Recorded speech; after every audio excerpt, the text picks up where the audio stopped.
Meanwhile, differing opinions from experts on Bill 326. Former Attorney General Doug Moylan says the measure may not hold up if challenged in court, while concerned Catholics of Guam President Dave Sablon says other dioceses that have had to file bankruptcy have bounced back. Here's more. Bill 326 seemed to breeze through the legislature smoothly. People testified in its favor and the measure passed unanimously last week during session. But now, at the 11th hour, there is a push for the bill to be vetoed by the governor. At the helm of that push is Archbishop Savio Hantai Fai, the temporary administrator of the Archdiocese of Agana. In my opinion, this is fear-mongering on the part of Archbishop Han. You know, does he really look at us as being influenced by such fear-mongering that we're just going to blindly go and sign this petition after we supported the bill in the legislature?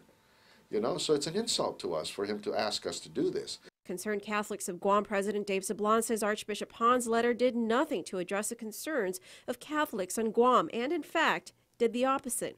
So is this really just a lot of doublespeak?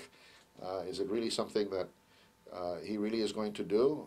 Because between when he said it and when the action is going to take place, nothing much has happened. Despite strong testimony in favor of the bill, there are some genuine concerns from the community about the damage this bill could do to the church. There's the financial damage, says Moylan, but there's also the moral damage that could be done. And you destroy the Catholic Church, and this court, in my opinion, will become you're going to have more criminality occurring because you have less socialization from the institutions that the Catholic Church has ingrained in our community. You know, whether it's through baptism, going to your Sunday masses, going to Catholic schools and getting that special education in theology. There's a legal aspect as well, says Moylan. Lifting the statute of limitations alone is a stretch, but to lift it retroactively, he points out, may have constitutional limitations.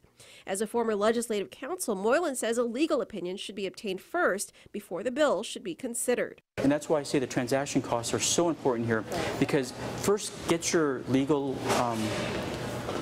framework under control before you open up Pandora's box.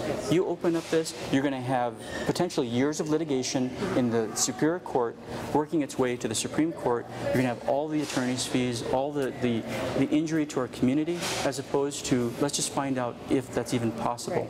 And much like Archbishop Han says in a letter he addressed to Catholics, Moylan says there is a massive amount of social work the Catholic Church provides for the Guam community.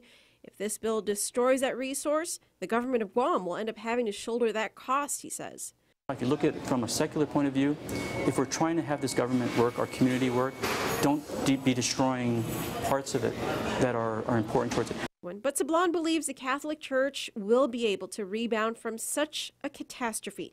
He points to other dioceses in the U.S. mainland that have suffered similar fates. In other words, they had to pay everything out, they lost everything, and they went into basically nothing. Now these dioceses, all of them, are flourishing. Why? Because the faithful now had renewed their faith in their clergy members, and they cleaned out all of the bad apples in the clergy. But did they do it retroactively, is the question. All they are looking at is we're going to lose everything. We're going to lose, you know, financially. We're going to lose assets. Well, what about the victims and the harm that was caused to them, the scars that are on their being? You know, what about that? This is what we're supposed to be paying attention to. Who cares about money? We are the people who built all these churches, who provided donations to keep our church alive. And if we have to pay for some of the shenanigans that have gone on with the clergy, we're willing to do that. You can read Archbishop Han's letter online at pacificnewscenter.com.